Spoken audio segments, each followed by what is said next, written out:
नमस्कार मित्रो, आपण गेल्या 2-3 दिवसांमध्ये सोशल मीडियावर आणि न्यूजपेपर्समधूनही शाश्वत विकास चळवळीनं नुकतंच सुरू केलेल्या सभ्य भाषा सभ्य वर्तन या अभियानाबद्दल ऐकलं असेल, वाचलं असेल. त्याचं स्वागतही खूप झालं. अनेक प्रतिक्रिया प्राप्त झाल्या की याची नितांत गरज आहे, कारण समाजामध्ये मोठ्या प्रमाणामध्ये असभ्य भाषा असभ्य वर्तन होताना दिसतं आहे. जबाबदार माणसांच्याकडून असभ्य वर्तन होताना दिसतं आहे. भाषा तर अगदी आबाल वृद्धांच्या मध्ये ती बिघडताना दिसते आहे.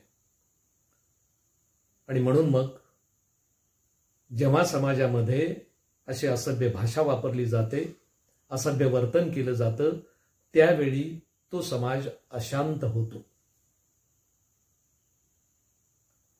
कुणालाही असभ्य भाषा ऐकायला आवडत नाही आणि असभ्य वर्तन खपत नाही, कारण याच्यामुळे लोकांना त्रास होतो, लोकांचा अपमान होतो आणि त्यामुळे कुणीच असं करता कामा नये. आपल्या धर्मग्रंथांनी, संत श्रेष्ठांनी आणि शिक्षणानं हे आपल्याला शिकवलेलं आहे.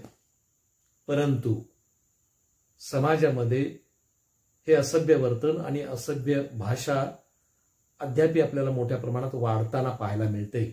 म्हणून शाश्वत विकास चळवळीच्या वतीनं ही एक लोक चळवळ झाली पाहिजे, म्हणून सभ्य भाषा सभ्य वर्तन अभियान सुरू करण्याचं ठरलं.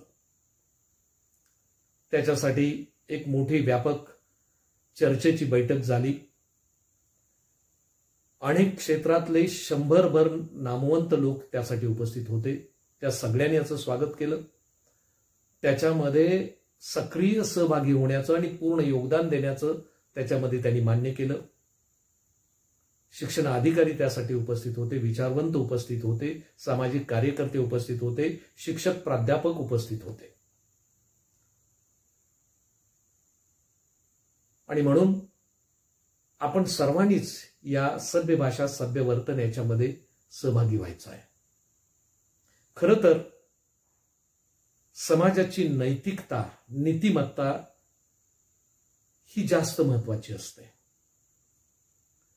असभ्य भाषा आणि असभ्य वर्तन हे समाजाची नीतिमत्ता घसरत असल्याचं दृश्य लक्षण आहे. नैतिकता ही थिअरी आहे आणि सभ्यता ही प्रॅक्टिकल आहे. नैतिकता ही वृत्ती आहे आणि सभ्यता हा आविष्कार आहे. प्रत्येकामध्ये नैतिकता असावी हा सगळ्यांचाच आग्रह आहे. परंतु आपल्या अवतीभोवती मोठ्या प्रमाणामध्ये जेव्हा आपण भ्रष्ट माणसं पाहतो, दुराचारी माणसं पाहतो, अगदी जबाबदार माणसं सुद्धा अशी वागतात, त्यावेळी समाजाची नीतिमत्ता ढासळते आहे हे अगदी स्पष्ट होत आहे. आणि म्हणून हा एक प्रयत्न आहे शाश्वत विकास चळवळीचा. एक लोक चळवळ याच्यातून उभी राहावी की ज्याच्यातून समाजामध्ये नीतिमत्ता पुनर्स्थापित व्हावी, समाजामध्ये सभ्यता भाषेमध्ये आणि वर्तणुकीमध्ये यावी. यासाठी हा एक प्रामाणिक प्रयत्न आहे. याच्यामध्ये आपण सर्वांनी सक्रियपणे सहभागी व्हावं, योगदान द्यावं. मला खात्री आहे ही चळवळ सर्वांच्या हिताची आहे आणि म्हणून सर्वांना आवडणारी आहे.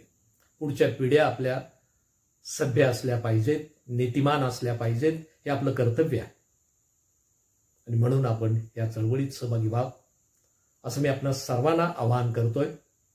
आणि आपण सगळेजण याच्यात सहभागी व्हाल याची खात्री बाळगतोय. धन्यवाद.